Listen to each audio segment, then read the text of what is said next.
It's a new season, boys and girls. Summer 2022. Let's get into it. A new lineup of anime.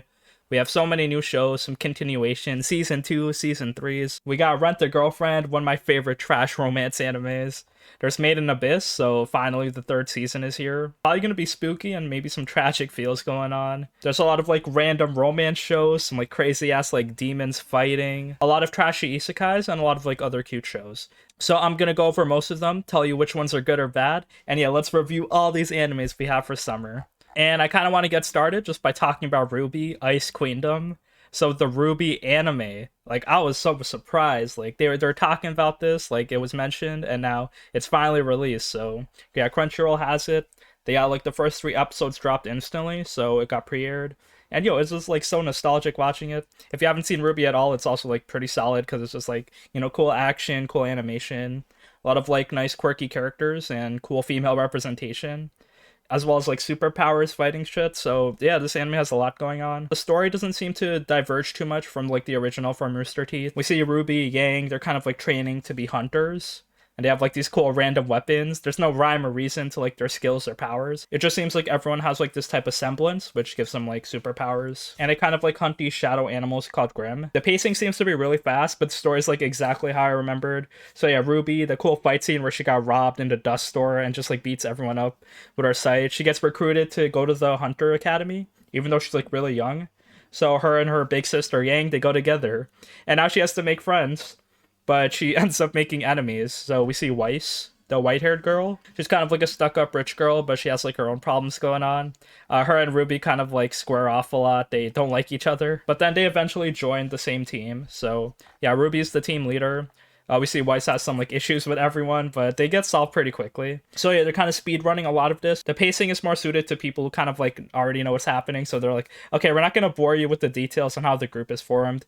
We're just gonna do it quickly. Okay, they fight big monsters, and now like they're in the academy learning, and there's gonna be like some villains being set up. So yeah, all the characters are cool. I saw John. He also like kind of got a glow up because in the original he's kind of like weaker, a little bit useless, but here's like a bit of a Chad. There's Pyrrha. She seems to have more charisma. There's also Nora, who's like very similar as before, so she's not really a deep character.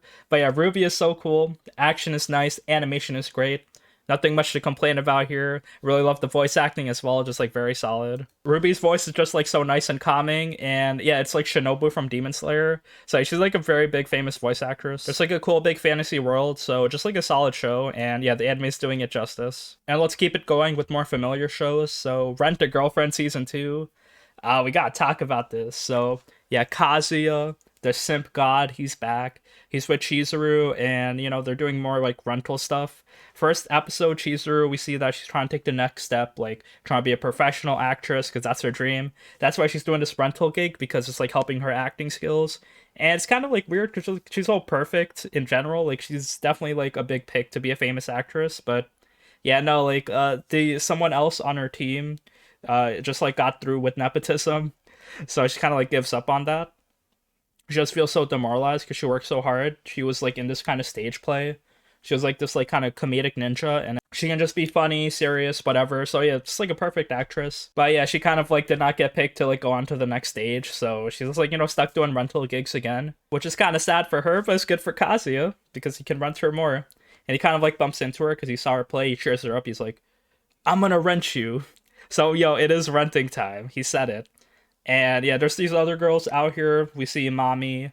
We don't like Mommy out here. We don't know what she's all about, her underlying motivations, but so far she's just been a huge bitch, trying to like kind of divide Kazuya and Chizuru. We see Sumi. She's really cute, but also really shy. So she's probably like not even like close to being a runner-up in this show. And then we see Ruka. She's as strong as ever. So Ruka's the actual girlfriend.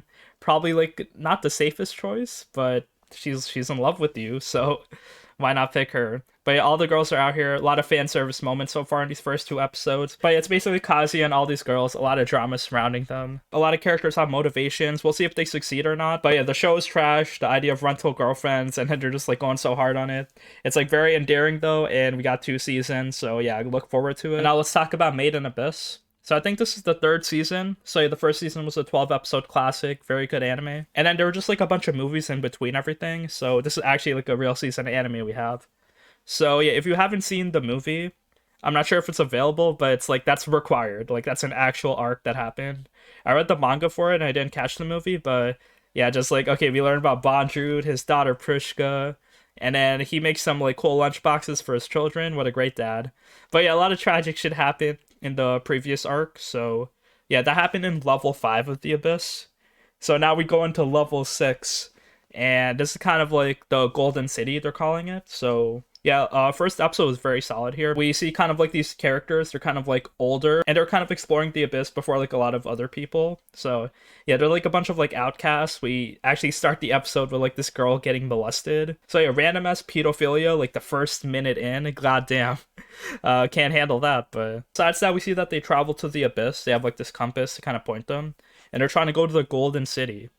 And yeah, they go, they see like there's like the people living in the Abyss, kind of like islanders, and yeah, they're just traveling. They have like a guide with them.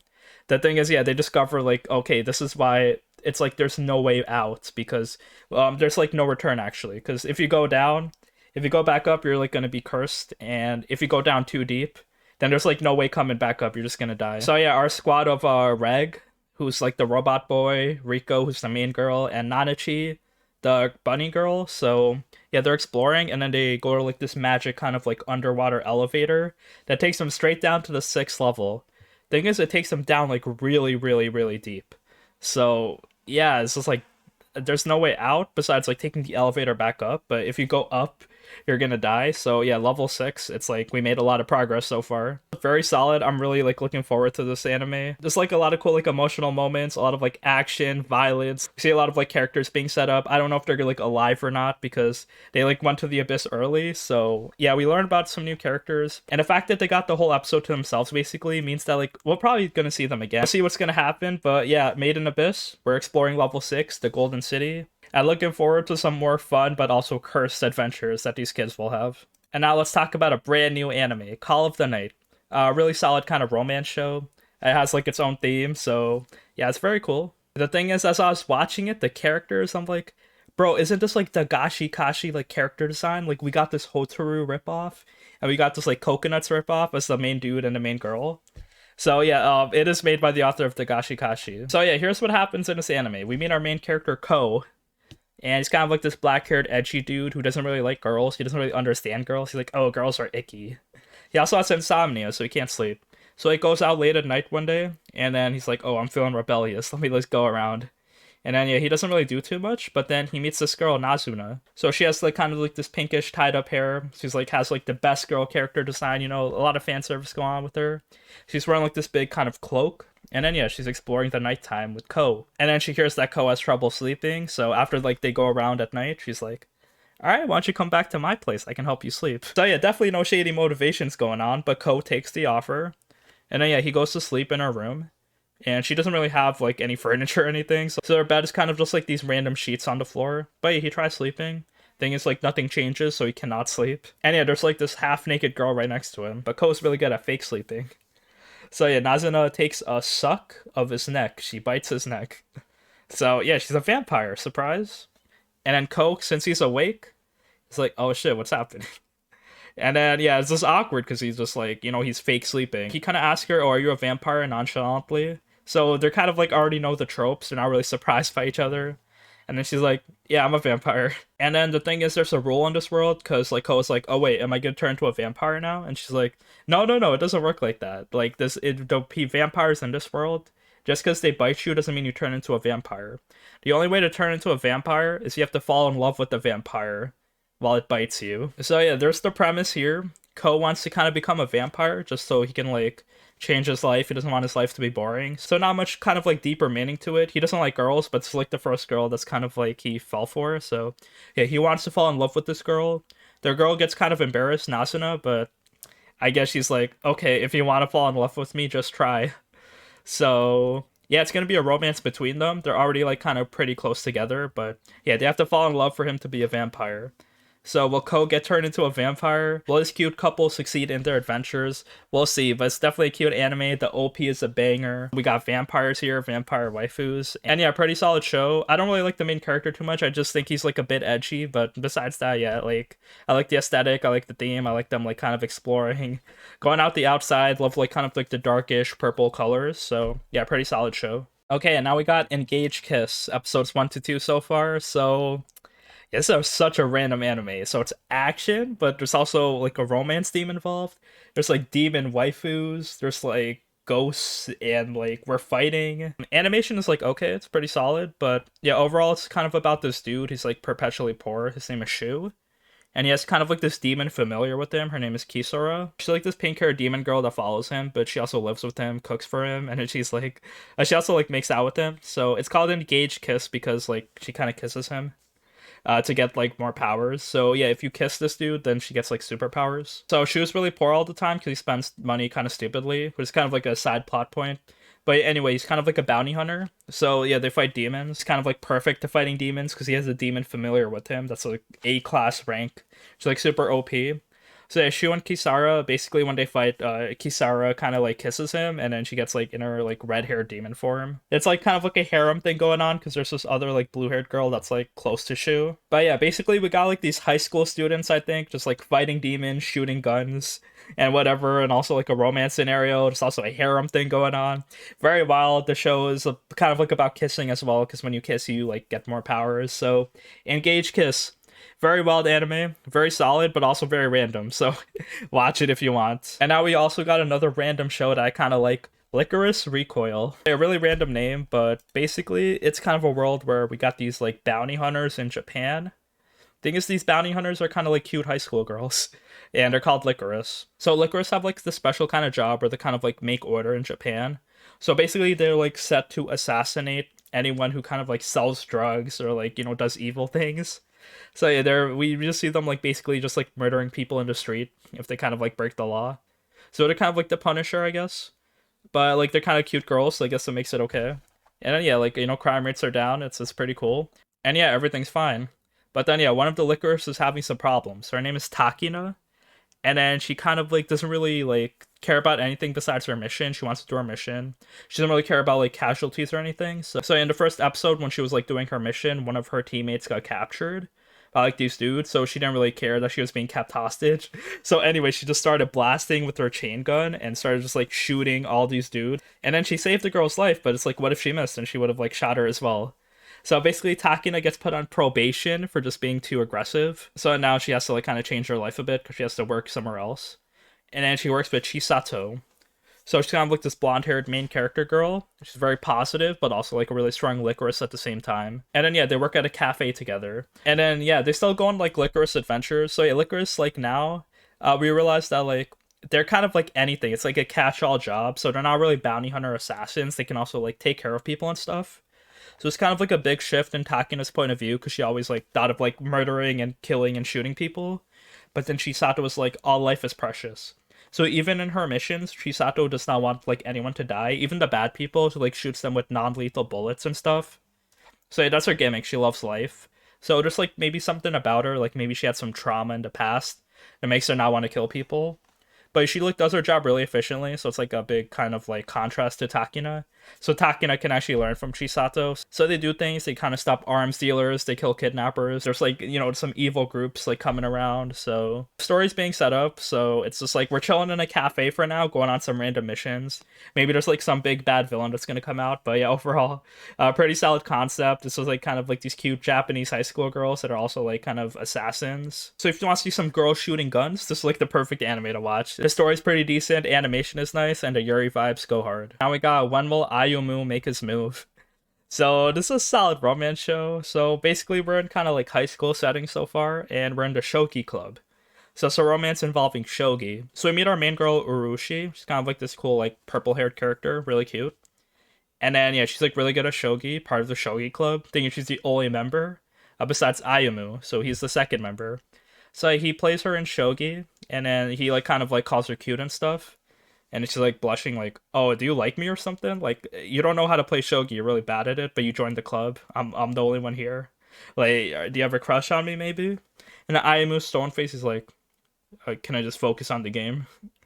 So yeah, Ayumu does have a big crush on Urushi. And she knows this. They both know it's not a secret. But he doesn't want to admit that he loves her until he beats her at a game of shogi, which might take a long ass time because he's such a rookie. So yeah, that's the concept. This dude will not make his move. So the title's kind of like a double entendre there. He's not gonna confess to her until he like actually beats her in shogi. So yeah, what move is he gonna make first? Well, we'll see. But yeah, pretty solid romance concept. You know, the first episode we just go around a checklist of stuff. They like play shogi together. He kind of compliments her. They share umbrellas when it's raining. They kind of tease each other. So yeah, very cute concept. Very like kind of cute, solid romance by the books, but also like pretty funny as well. Okay, now we got Vermeil in Gold episode 1. So yeah, this is kind of like a shameless like romance show, I guess. So it's like kind of like a fantasy thing. It's not really isekai, but it's like fantasy. So yeah, it's also pretty funny and kind of like by the book. So yeah, all the tropes are there. They're going hard, and yeah, this is what it's about. So we're kind of like in this magic academy, and to graduate to the second year, you have to kind of like summon a familiar. So a familiar could be like, you know, you make a contract with an animal or something. A lot of people have their familiars. I think it's our main character Alto. He can't make a contract with the familiar. Like he just can't. So unless he makes it by this week, he's gonna get expelled from school. Or no, not expelled. He's gonna get held back.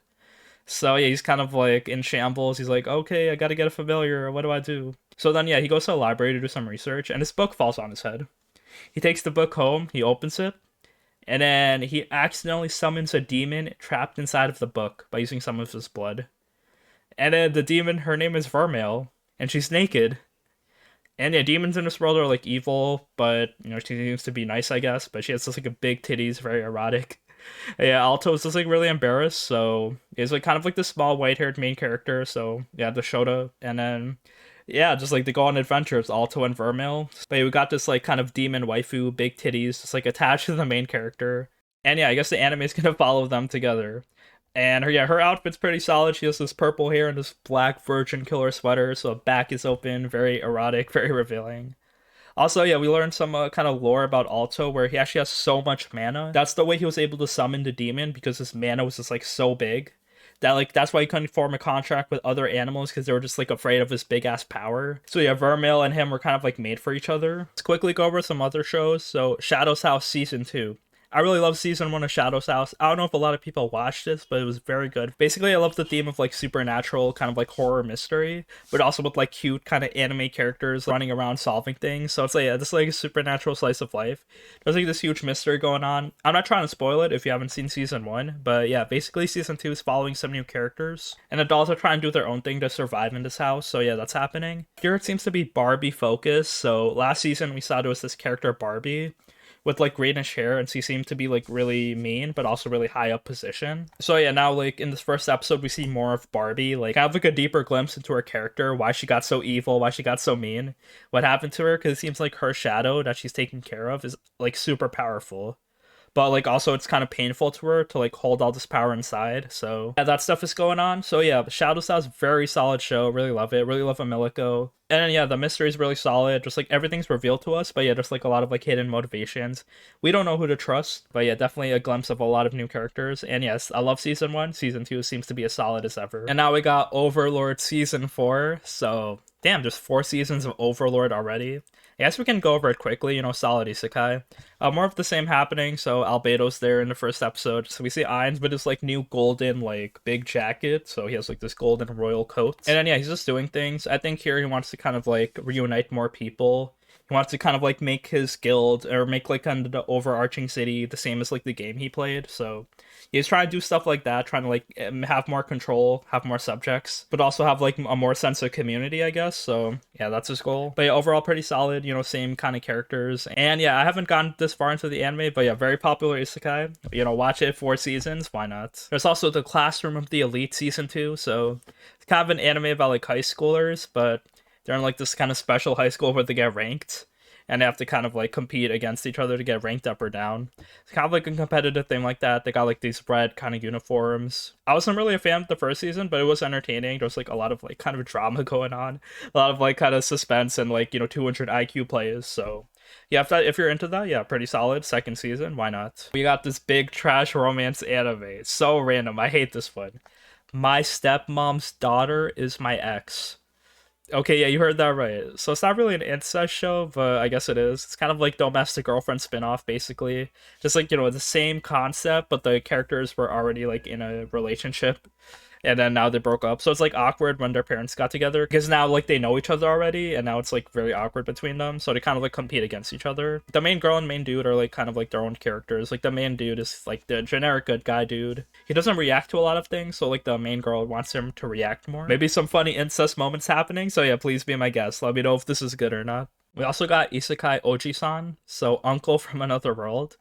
So it's kind of like a reverse isekai, I guess. But yeah, basically one of there's this dude who got isekai'd. He's like someone's uncle. He's like this old man. And then like 17 years later, he kind of woke up from a coma. And then so he woke up from his isekai dream. And now he's kind of like magically powered and stuff. His family's kind of like worried for him because he's just like a little bit deranged.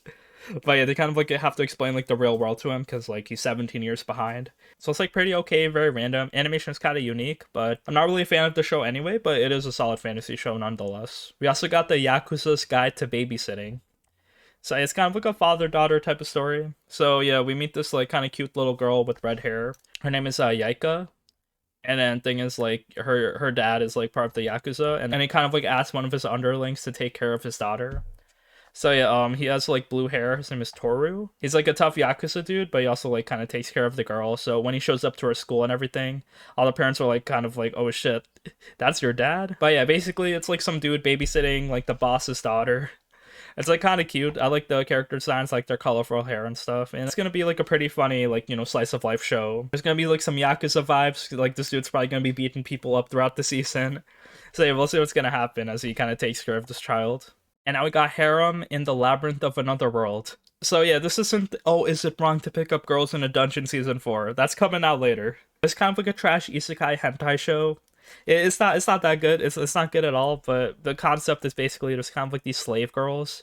So this main dude, he's like a cool, successful adventurer, so he picks up a slave girl. Like kind of like this blonde-haired girl. And I guess this dude is adventuring. He has one girl so far, so I guess it'll be a harem soon.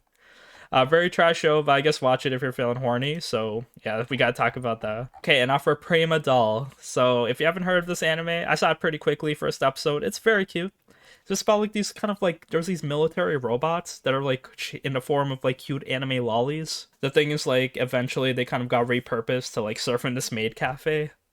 So now we got these dolls that are actually like these cute girls just like living in this cafe doing things. Main girl's like this pink-haired girl, Hi Sakura, so she doesn't have a name, but the name was given to her, and she's like, oh, cool. And then, yeah, she got purpose working in this cafe. I think it's like she's really bad at everything. She keeps like dropping the pancakes and like breaking stuff, and she can't really do anything in a cafe. But she has like this special skill that she can use to kind of like interact with robots in a different way. So she kind of has like this cool emotional skill that's like pretty useful, I guess. And yeah, it seems like it's like a cute show. Nothing really deep about it, but there's like some emotional points going on. I bet each of these robot girls has like a different type of backstory going on for them. So yeah, we made a lot of like cute, colorful characters and a pretty solid slice of life show, I guess. And now we got Phantom of the Idol. So it's a pretty cute show. I'm not gonna probably watch it too much, but like a music idol show. Featuring like this boy band. So main character, his name is Yuya, and then he's pretty lazy. He doesn't want to give effort, even though he's like the successful idol. So him and his partner, like his partner's like really hyper and like cheerful, but Yuya has no energy, so kind of at the risk of getting fired, losing his job. So he's kind of like in shambles. Thing is, he meets this idol girl Asahi, kind of like cheers him up. The thing is, she's a ghost. She actually died a little while ago, and now she's living as a ghost because she never got to like thank her fans or anything before she died, and then she wants to say, "Oh, I'm still here." So yeah, this ghost girl kind of possesses Yuya's body, and now she kind of like helps him perform on stage, be more emotional and energetic, while she's also living her dream of like continuing on being an idol. So yeah, the idol industry, it is like soul sucking, it is very exploitative, but here it seems pretty happy and nice. Even after you die, you want to keep living your life and your dream of being an idol. So, pretty cute show if you like idol music genre and boy bands. And now, finally, we got another trash isekai. I gained a second character class and became the strongest sage in the world. I feel like this title has like been used like 50 times already. Like I've heard this before, but yeah, basically there's this dude that got isekai'd, and then his life was like kind of shitty. Like he got overworked and shit. He's kind of like going on adventures. The thing is like becoming a monster tamer, it's not really like a successful career. So he's like, oh shit, I'm gonna unlock a second class. And this is like kind of like magical powers, I guess. So he like meets a bunch of slimes and they like teach him magic. And then yeah, I guess he just becomes super strong and OP. That's all there is to it. There's some waifus in the show, I guess. There's some slimes, so that's funny, but yeah, overall another isekai that I'm not really a fan of. So yeah, there you go. So yeah, that seems to be it for the season. A lot of cute shows, a lot of like solid bangers. RWBY, I'm really a big fan of, so I really want to see how much they kind of adapt over here. Really excited for Made in Abyss coming out. Really excited for a lot of these other kind of like random fantasy shows that are also like cool action focused. Lycoris Recoil and Gage Kiss, so random.